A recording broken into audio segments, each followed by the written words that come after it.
Il s'avança et prit le livre. Apocalypse 5, 7.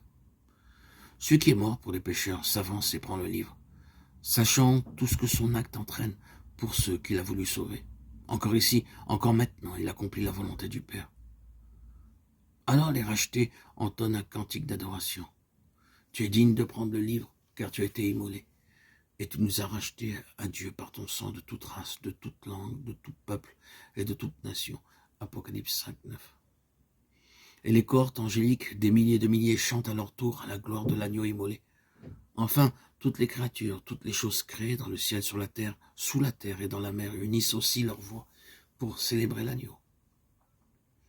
Durant les instants où les cieux se sont ouverts, pour lui, Jean a vu ce qu'on pensait du calvaire dans la maison du Père. Celui que la terre avait rejeté et crucifié était au ciel, couronné de gloire et d'honneur. Et son titre de gloire, le sujet des louanges et de l'adoration, c'était d'être l'agneau immolé. Tout, dans ces pages de l'Apocalypse, nous ramène au calvaire, au sacrifice de la croix. Jésus y est magnifié, glorifié comme vainqueur, et c'est comme l'agneau immolé et victorieux qu'il peut prendre le livre et en rompre les sceaux. Acte préliminaire des jugements de Dieu sur un monde qui rejette son sauveur. Et tout dans ces pages nous montre aussi à quel point Dieu est le mal, et surtout ce qui constitue à ses yeux le péché des péchés, le refus du sacrifice qu'il a consenti, du salut offert, le refus du don de son amour dans la personne de son Fils.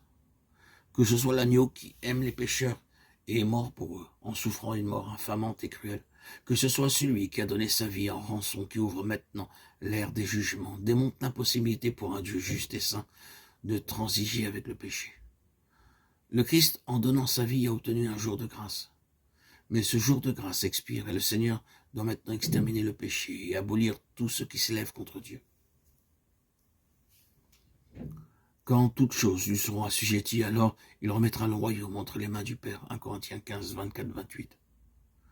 Au moment où les jugements de Dieu fondent sur le monde, les hommes se rendent compte que leur péché capital est d'avoir méprisé l'amour du Sauveur, d'avoir rejeté le sacrifice offert, car ils crient dans leur terreur aux montagnes et aux rochers, tombez sur nous et cachez-nous de devant la colère de l'agneau. Apocalypse 5, 6, 10. L'agneau qui est au milieu du trône les conduira. Apocalypse 7, 17. Mis à mort ici-bas, glorifié au ciel, investi du pouvoir de juger, l'agneau nous est maintenant révélé comme le conducteur des rachetés, le chef des légions, qu'il s'est acquise par son sang de toute nation et de toute langue.